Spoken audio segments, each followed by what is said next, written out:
Hi, I'm Steve Hampson. I'm one of the horticulturists here at Rogers Gardens, and today I'm going to talk a little bit about sweet peas and show you how you can grow wonderful sweet peas in your own garden. I'd like to give you a little information first on the sweet pea before we get into our project. The first reference was in 1695 by the Sicilian monk Francisco Cupani, and it was introduced into England in the late 1600s.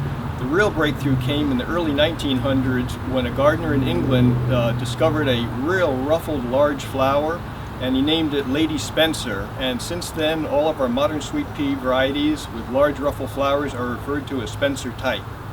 And most of the ones that we're growing today will be Spencer type sweet peas.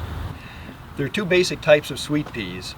The winter flowering ones, such as the Elegant series, and these will bloom under the shorter days of winter. Here in Southern California, I've had these blooming between Christmas and New Year's.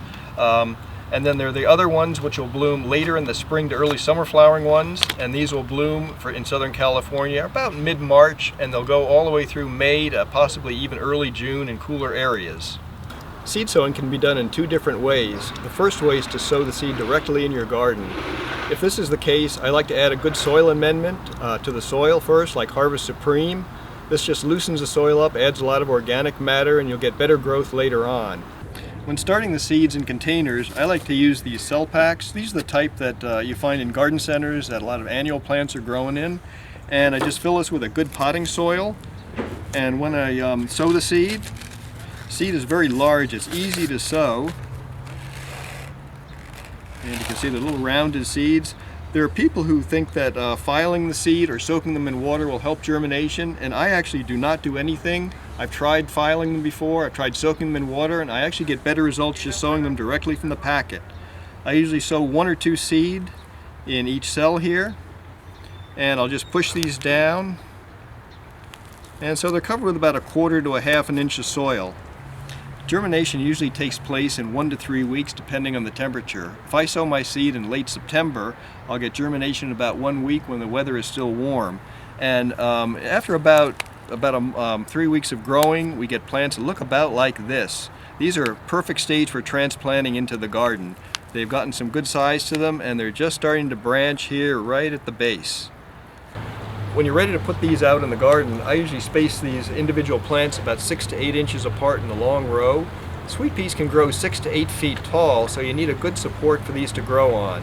And there are different supports that can be used. I'm lucky enough to have a chain link fence at home, which makes a wonderful support. It's about 6 feet tall, and my sweet peas easily reach the top of that, and will even grow up above that a little bit.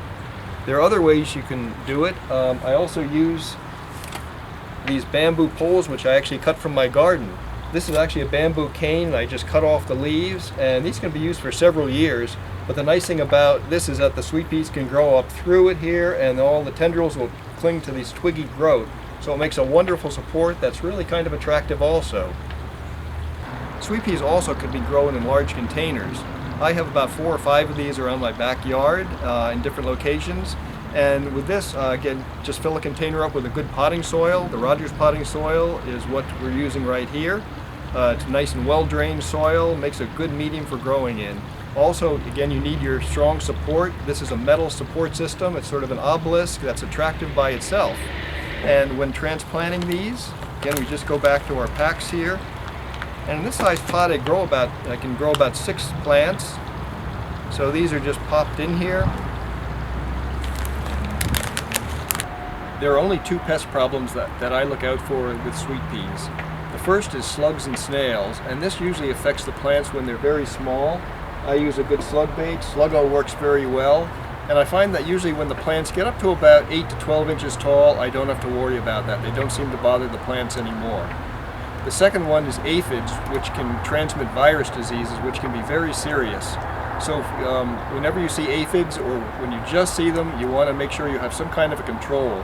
Aphids are fairly easy to control, fortunately, and I use this is a garden insect killer, which is just a canola oil with the natural insecticide, a pyrethrin in it.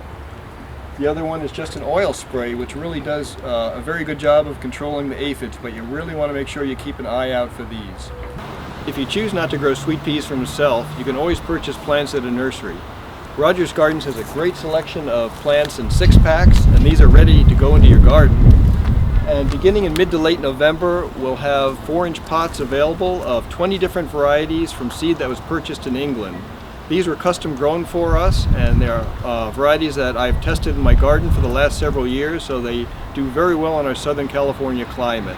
So I hope you'll try growing sweet peas yourself. There's nothing more rewarding than being able to go out to your garden and pick big bouquets of these wonderfully fragrant flowers, and they make great gifts for your friends too. Happy growing!